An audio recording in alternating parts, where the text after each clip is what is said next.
Am impresia că sunt exact ca un om care își dorește foarte mult să câștige la loto și joacă toată viața la loto și ajunge să moare și să nu câștige niciodată la loto. Am fost diagnosticat în iunie 2011, anul trecut. Exact în iunie ziua mea de naștere, deci mai puțin și împlineam 25 de ani. Am slăbit, am tușit mult, transpiram noaptea și de asta m-a trimis prietena la doctor, mai mult forțat.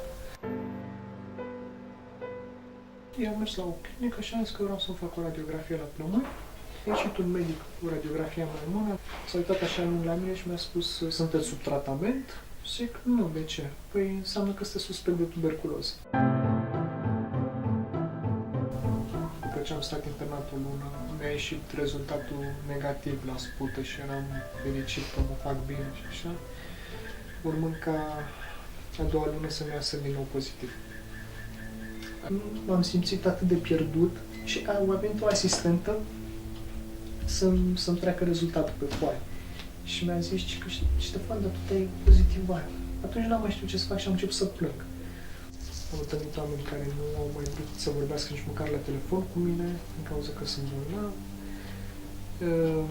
Ăsta iar este un moment în care poți cădea foarte ușor în depresie sau în renunțare la tratament. Înainte de a fi diagnosticat aveam un regim haotic de mâncare. Acum s-a normalizat alimentația mea. În tratamentul de tuberculoză e bine să ai un stil de viață normal și sănătos. Adică să dormi noaptea, să mănânci 3 mese pe zi, să nu te enervezi, să nu te stresezi, să fii așa mai romantic.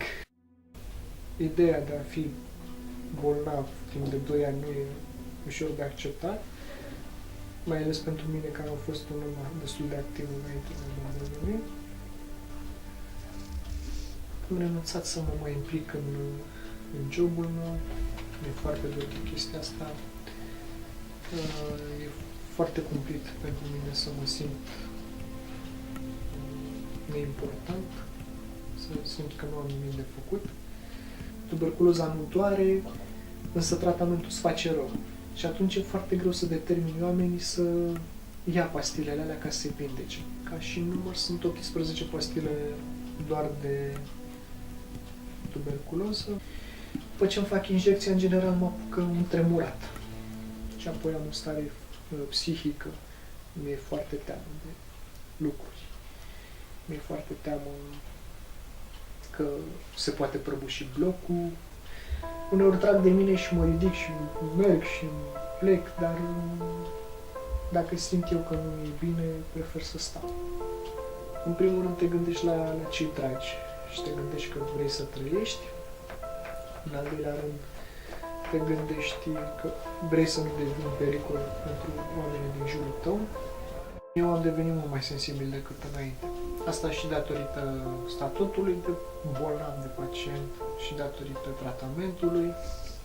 Mi se face scârb așa de pastile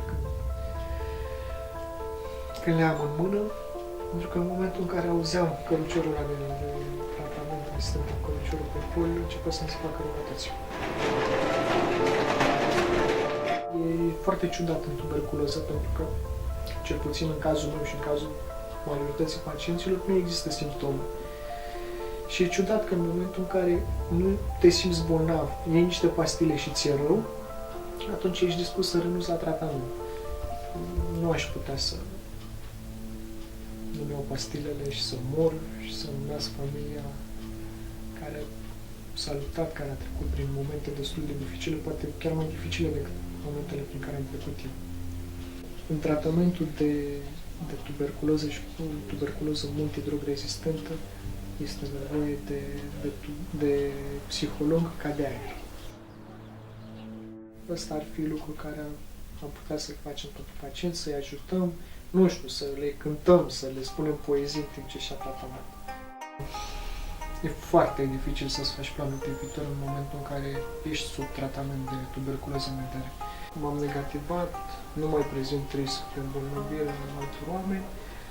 M-aș căsători în viitor apropiat, însă